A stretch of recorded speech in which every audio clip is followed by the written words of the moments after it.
This is The Drive with Mark Penatelli. New Bern Sporting Goods, 3721 Trent Road in New Bern. They've got all of your sports equipment needs, no matter what sport you play.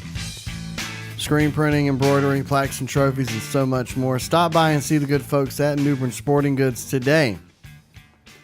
New Bern Sporting Goods, where you're always in the game. And I'm got a phone call. happy to welcome News Channel 12's very own Brian North. Happy Friday to you. I'm sorry we missed you earlier this week on our little vacation day. That's okay, Marky. Vacation is a good thing this time of year. Yes.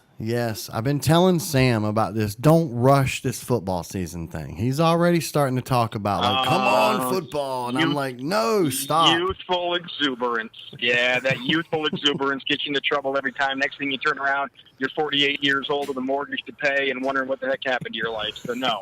Sam, settle down. It will get here. Enjoy today for today. Well, I guess the reason I've been so anxious is because, I, for one, am not someone who's necessarily a big college baseball fan, but that is all going to change this weekend. We're finally here. We're finally at postseason baseball. I can start to actually care about this. And so I guess just how excited are we supposed to be for this ECU team? From my first look at it, it sounds like they got a really tough draw with this regional. You're talking about a sneaky 4 seed in UNCW and then a streaking South Carolina team. It seems like there's a lot of danger here in this opening weekend for the Pirates.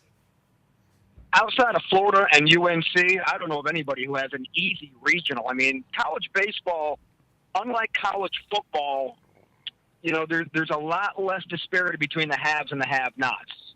Even the best teams only get 11 scholarships, so how you divide it up is tough. Guys go pro, the best players go pro, so it's a little more evenly matched 1 through 100 than it is in other sports like basketball and college football. So having said that, I think last year, of the 16 regional sites, 7 of the number 1 seeds did not advance.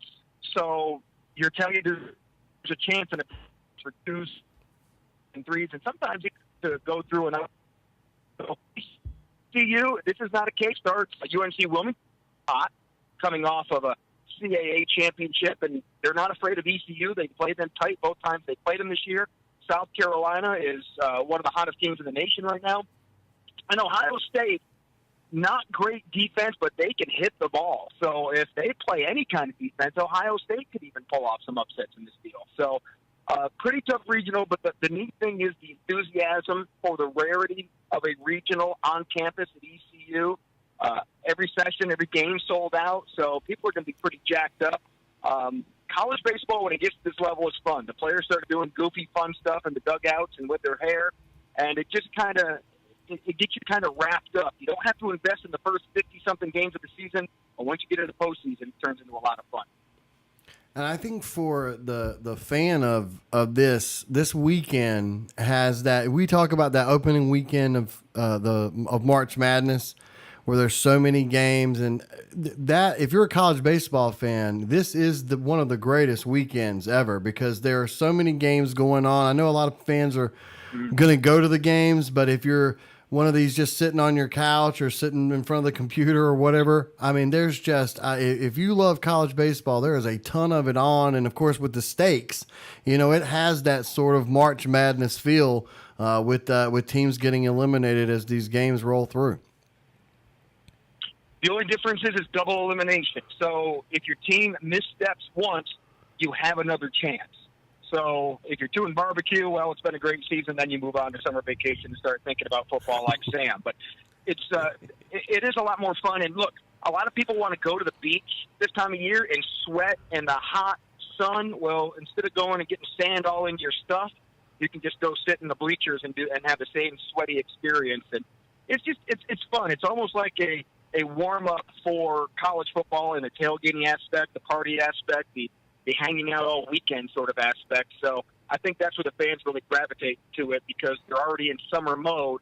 It's just another excuse for a party, but at their alma mater. Well, I mean, we've talked about one of the things about college baseball is we talk about weekday games and weekend series. And what ECU has done very well in, aside from, say, that one Houston series, and a lot of people feel like they've kind of exacted that and corrected that with what they did in the conference tournament. But ECU's been one of the better weekend series teams in all of college baseball, and I think, and again, that's what sets us up for here, and I think that's why if you're a Pirate fan, you feel good about this weekend. And again, it's a lot of a lot of games to play, but I think honestly, with the depth they have pitching wise, and the balance with the hitting, I think that they are one of the teams that's I think in a better position to move forward because of how successful they've been on these weekend series. Statistics are a funny thing because I can then throw at you that they are 20-10 at home this year, which is not a great home record. They've actually been better on the road this year. But having said that, you want to sleep in your own bed. You want to have your own fans going nuts. And like I said, this will be a different environment. Home is good, but they have not had 5,000 screaming fans at more than one or two games this year. Now they're going to have it all weekend long, providing on how well they do. So a little bit different. The home record's not great for ECU, but they'd rather be at home than on the road, I think, at this point in the year. So, but just be careful that they have lost 10 home games this year, but their pitching has been a key, but they've had some injuries pitching-wise. It looks like everybody's healthy except for one guy who they haven't had, Matt Bridges, for most of the year. But everybody else is healthy, but I don't know if they're 100% healthy. And it starts with their Friday night starter. Your Friday night starter is always your best starting pitcher, and that's been Chris Holba most of the year for the Pirates. But he got the flu, I don't know, a month ago, and he hasn't been the same since. So he claims he'll be fine tonight. He's ready to go in at full strength. But if he's not, you could get in a hole early, and you need your full bullpen to work out of the loser's bracket all weekend. You mentioned it just being at home, but the NCAA has stepped in and doing like the NCAA likes to do, taking a lot of fun out of being the home team. They're doing away with the walk-up music. They're doing away with hype videos. They're not even going to let those lunatics that hang out with megaphones in the jungle show up. How much is that going to impact the Pirates, and what have the players and Cliff Godwin been saying about that?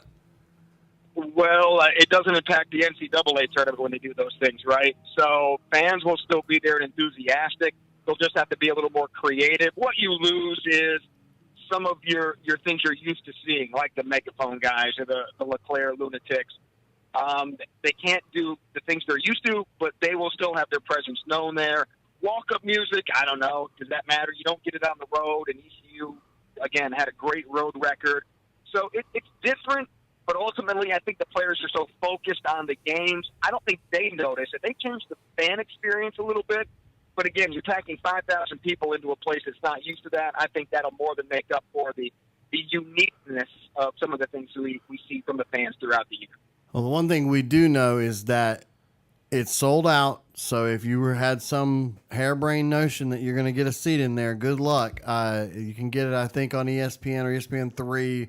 But we know that Ariel Epstein's going to be there, and there's going to be highlights and more. Check out News Channel 12 and WCTI12.com and the app as well. You guys are going to have great coverage of that throughout the weekend without question. Beyond that, too, it's just a great weekend all around because we've got, other teams in the state hosting. So as I was saying before, the smorgasbord is great nationally, but certainly regionally. And I know that's really for all of these teams. College baseball is a regional, almost hyper-regional sport, and I think this is one of the better environments, and we've been talking about it all year, how great the college baseball is in the state of North Carolina. But I think a great weekend all the way around. I think we'll see some good crowds. I'm not sure the last time North Carolina had 3 regional hosts in the same year. It's probably happened, but I don't remember it happening. So that's pretty cool. And then you've got 2 more North Carolina teams playing in the Georgia regional, the Athens, Georgia regional. So it's been a pretty good year for teams in the state, but it won't be a great year unless a couple of them make it to the College World Series. Who from the ECU Pirates team this year? I saw they're doing the old baseball tradition. Everybody cut their hair crazy. Who has the craziest hairdo going into this weekend? And did anybody venture so far as my favorite all-time crazy haircut, the Tim Tebow Fryer look?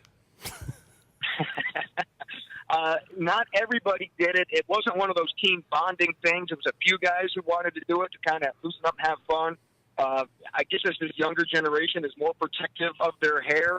Like the New Bern baseball team always used to do it, right? They'd always color their hair and do crazy things, but they didn't do it this year. And I asked them why, and somebody said, well, a few guys were worried about their hair. I said, well, so much for the team bonding and sacrifice for the good of the team. But so for the Pirates, it was Bryant Packard, their All-American from D.H. Conley, who went with the Mohawk. Spencer Brickhouse, who had kind of a shaggy mane going there for a while. He ended up shaving his head. Evan Volva, one of the pitchers, I think he went Mohawk. So been a few shaved heads and a few Mohawks, but it hasn't gone team-wide yet. We'll see. If they have a big weekend, maybe it will next weekend. Well, just to keep it on ECU real quick, but I'm going to switch gears really quickly. They announced some early season times, which doesn't really shock me. It feels like every year the ECU home opener is at 6 o'clock, and that Virginia Tech game's always like 12 or 12:30. But they did announce those times. My real question to you is, college football is the only sport, even college basketball, plans out their times in advance. And I get it, it's TV and they want sort of more of a flex schedule. But gosh, I mean, is college football the most frustrating sport based on the to be determined part of it? Just not knowing, not being able to plan. If you're trying to make a trip, like you go to your alma mater a few states away, it's really difficult when you don't know what the time is until literally a week or two before the game starts. I don't quite get it either now that every game is televised. Look, the 1AA guys set their schedule with all their times, and then they change it if they get on a TV somewhere. But with everybody being televised, now you think they could set the schedules up because, look, we already know Alabama's going to be really good. We already know that, some of these other teams are going to be really good. We already know some of these teams are going to be really bad. So I would think it's all about pecking order, who pays the most money and getting the first choice. And I get they want to change it, but I think you're right. The NFL has set the precedent for flex scheduling. And I think you can set the time so people can still plan, and you can still flex them 2 weeks in advance so fans can still make their plans accordingly. So I'm not quite sure why they're still doing it the antiquated way, but it is, and it does make planning long-term a little frustrating. I guess before we let you go, I know that you and I have discussed this before on the show, and I'm sure, like me, you've had many conversations off the record, and the New Bern Bear head football coaching search, which again continues to a position and not be filled. It's June 1st. And I know everybody that knows the high school football schedule, we're about 8 days away from passing leagues being started. I wonder again if at this point, maybe the best plan could be to go on an interim basis and maybe put that coaching search off for something more long-term, because at this point where the clock is really working against this program. Normally I don't talk publicly about high school football coaching searches. It's a little bit different animal. They don't get paid that much. People have tough decisions. You have teaching positions to fill that factor into it. And I've been quiet about it. Look, I know everything that's going on behind the scenes. Not everything, but I know a lot of what's going on behind the scenes as far as who they've offered it to, who's turned it down. But when it gets to the point of this ridiculousness, for lack of a better word, and then the Jacksonville Daily News went ahead and published their article about Bill Padgett turning it down, so I did retweet that and put it on Facebook and put a few comments on there. I know they've offered it to at least 5 different coaches who have now turned it down. And this used to be one of the most coveted coaching jobs in the state. Granted, it was held for a long time by Chip Williams and then Bobby, but it was one of those where people always said, boy, if that job comes open, I'd like to go for it. What we're seeing, and people ask me, well, what's the problem? It's a multi-layered issue that they are having. It started with money. Craven County budget cuts have affected where money goes to the athletic departments. So that was the start of it. When that became an issue. Oh, did we just lose Brian? We just lost Brian Nord. We just lost Brian. Wait. And what's great is I really wanted to ask him about one of the most the biggest issue of the week that we haven't gotten enough time to talk about here. But I needed Brian's opinion on something critical. We're going to try to get him back on.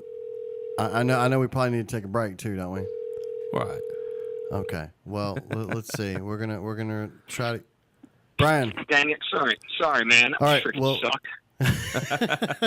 It did. Well, you're live, so we thank God. Thank goodness you didn't David Ferretti us there. What's the let's pick up to where you left off, and I know you were just talking about the multi-layered issue going on. Yeah. Go ahead. Yeah, so it's multi-layered, and the first thing people heard was money. It was a money issue. There was Craven County budget cuts that have affected the athletic department, so the money was taken away from football in various levels, whether it was assistant coaches, whether it was stipends, whether it was hidden places to pay your coaches. Well, I've been told that after the first couple of people turned that down, they've upped their offer. They found some money other places to up the offer because it was becoming an embarrassment that people were talking about the money issue with the football team and the football coaching position. They've upped it. They've found some coaches, some high-caliber coaches who the money's good. It attracted them, but for personal reasons, they could not pull the trigger and make the move, mostly for family reasons is what I've been told. The last couple, including Phil Padgett, who was on the record as saying that he just didn't want to commute 45 minutes from his home in Richland. So so now it's a matter of where do you go from here. Now, there's another issue that's a little deeper seated and longer lasting in the people who are doing the hiring seem to have a bias about certain coaches who come from a certain coach's family tree, and that's an extensive tree. And so it seems like they don't want to hire anybody from that coaching tree, and that is really limiting the number of quality coaching applicants that they are seeking out. And I think that's one of the hidden issues that we have going on here. I can't – look, a lot of this has been rumored through the years. It's been going on for 15 years now, this faction that's been happening there. And so, read between the lines if you want on this deal, but it's a problem where they've been limiting their quality candidates. And they may have to address that issue in order to get a quality coach in there. I'm kind of like you. Is it time just for an interim? Well, still a long time for an interim. I think you can still find a good coach at this time, but you have to do things the right way, and you have to clean up your house, and you have to figure out how to address these problems of your fracture that is within maybe not the fan base so much as the power of people who are making the hire. It's interesting stuff, and obviously we're glued to it. We'll figure it out. Now, Sam, you had something before we let Brian go. Oh yeah, I guess the big issue of the week, and maybe on a lighter note than the New Bern news, but to some people this might actually be more serious. Brian, where do you stand on Pusha T versus Drake? I say that again. Where do you stand on this beef going on between Pusha T and Drake? I like beef, especially on the grill, medium to well done. Beefs, Omaha steaks, man. That's the only beef that I know about. So where do I stand? I'm not a Drake fan. I think he sounds like Charlie Brown's parents to me. Same monotone, So I can't back Drake on anything because I just hear Charlie Brown's parents when I listen to him. So. But I'll take the other guy, whoever that is. Somebody with pain. Yes. Somebody who's got pain issues. Maybe. Going back to steaks, though, do you do any rubs? Because I really like the rubs. I found, if you do a little rub, you do rubs when you do steaks. Yeah. They're great. Just salt, pepper, garlic powder. That's it. Look, anything you can. It's all about, and how you cook too. Look. The gas grill is quicker, faster, easier, but you can never beat charcoal or a good open flame. So the more time you have to cook it, the better it usually is. So preparation is the key when it comes to your summer steaks on the grill. Man, see, that's the segment we should do. Let's save that for next week. We need to do a big, hefty segment on summer grilling. That's much more interesting than some of this other stuff. So. For folks that need more Brian North, News Channel 12 at 5:30. They do news at 5 and 6 o'clock as well as 11 o'clock. And then, of course, you can catch Brian on Fox Eastern Carolina at 10 o'clock with News Channel 12. on Fox Eastern Carolina. Plus, I mentioned WCTI12.com, the app, which is free on your Google or Apple device. Brian, always great to talk to you, and we'll talk to you Monday, and we'll see how we may get more of those state tips from you Monday, but certainly we'll talk about ECU baseball, and hopefully we're talking about a super regional. We'll see if they get to go eat Omaha steaks in person, if they're a little bit closer to that for the first time. Yes. Man, always good to talk to you. Have a great weekend. All right, sounds good, Marky. Sammy, see you later.